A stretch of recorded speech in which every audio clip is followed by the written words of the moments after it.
Assalamualaikum warahmatullahi wabarakatuh. Perkenalkan kami dari kelompok 4 11 MIPA 2 yang beranggotakan Muhammad Hilmi Mangsi Ardiansyah, Muhammad Rafi Nurul Ula, Nur Muhammad Rafi Andi, Raffi Ramanartanto, Raffi Azam Mutakin, dan Wafi Muhammad Wildan. Kami akan mempresentasikan sistem hukum di Indonesia.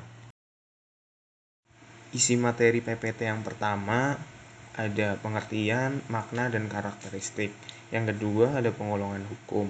Yang ketiga ada tujuan hukum. Dan yang terakhir ada tata hukum Indonesia.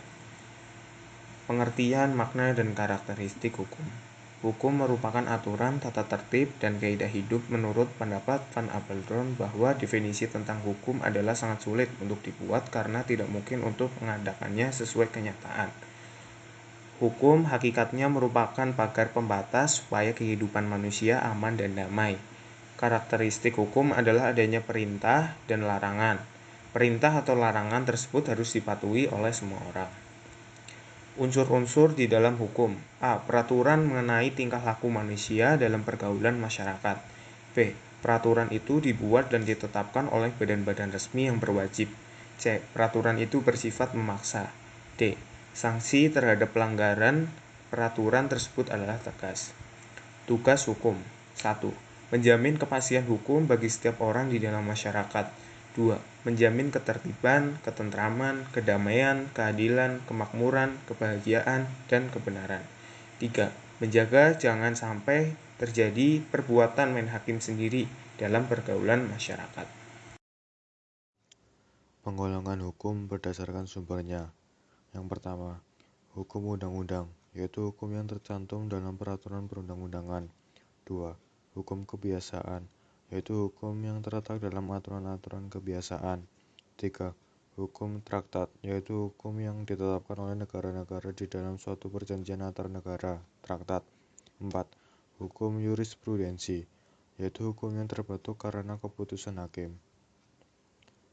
B. Berdasarkan tempat berlakunya. 1.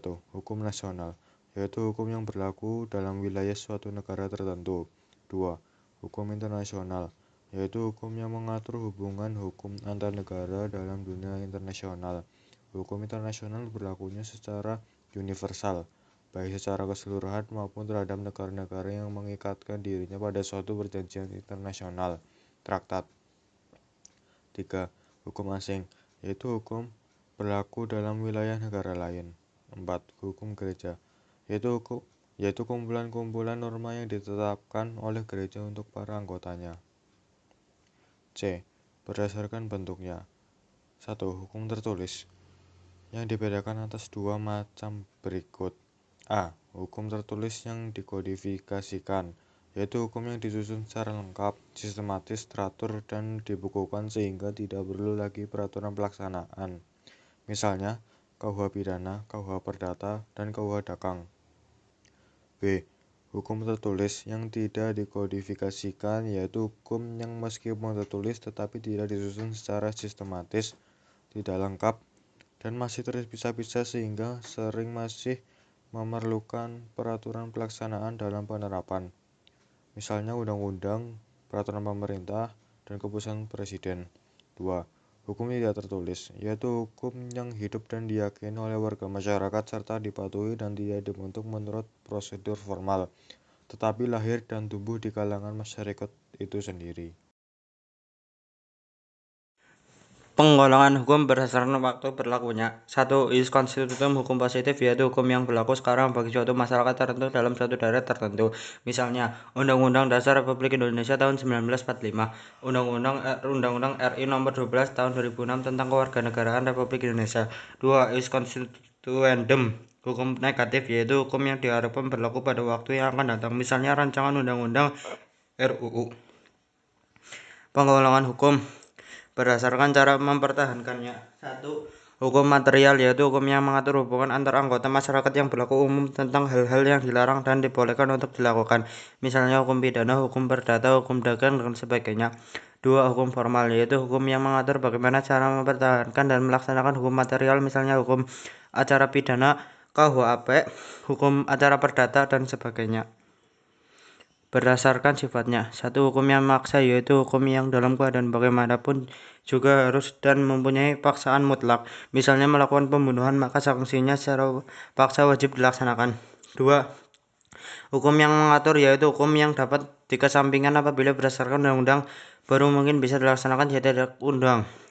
Misalnya, ketentuan dalam pewarisan ab insta atau pewarisan menggunakan alternatif lain yang dimungkinkan oleh hukum undang-undang antar individu yang baru berlaku apabila yang bersangkutan tidak suatu perjanjian. Atau dengan kata lain, hukum yang mengatur hubungan pihak-pihak yang bersangkutan telah membuat peraturan sendiri dalam ada surat wasiat testamen.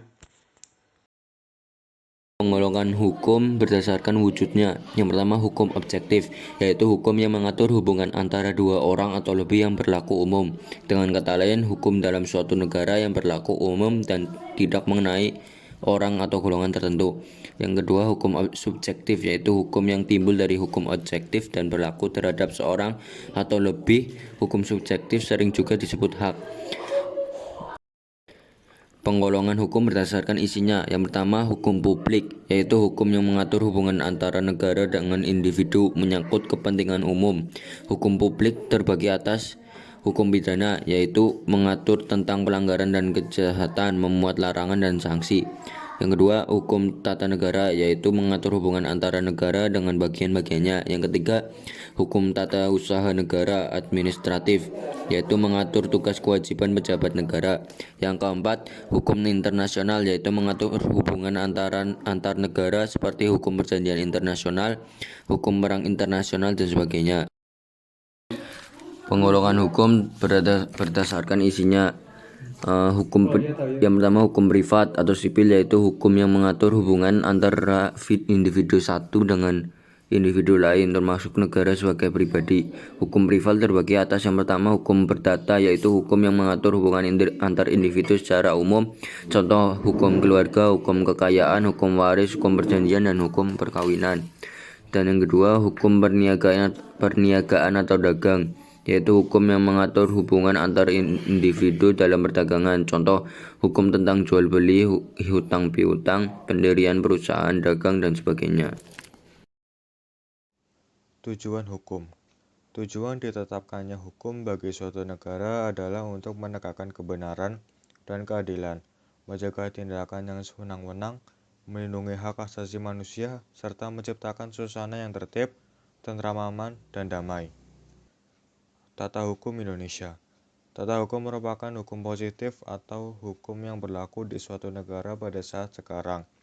Tata hukum bertujuan untuk mempertahankan, memelihara, dan melaksanakan tertib hukum bagi masyarakat suatu negara sehingga dapat dicapai ketertiban di negara tersebut. Tata hukum di Indonesia ditetapkan oleh masyarakat hukum Indonesia. Oleh karena itu, Tata hukum Indonesia baru ada ketika negara Indonesia diproklamirkan pada tanggal 17 Agustus 1945. Proklamasi Kemerdekaan. Kami bangsa Indonesia dengan ini menyatakan kemerdekaan Indonesia. Pembukaan Undang-Undang Dasar Negara Republik Indonesia 1945. Atas berkat rahmat Allah yang Maha Kuasa dan dengan didorongkan oleh keinginan luhur supaya berkehidupan kebangsaan yang bebas, maka rakyat Indonesia menyatakan dengan ini kemerdekaannya, dan seterusnya. Dua pernyataan di atas mengandung arti bahwa 1. Menjadikan Indonesia suatu negara yang merdeka. 2. Penetapan tata hukum Indonesia secara tertulis, yaitu suatu Undang-Undang Dasar Negara. Sekian presentasi dari kelompok 4. Apabila banyak kekurangan, kami minta maaf. Assalamualaikum warahmatullahi wabarakatuh.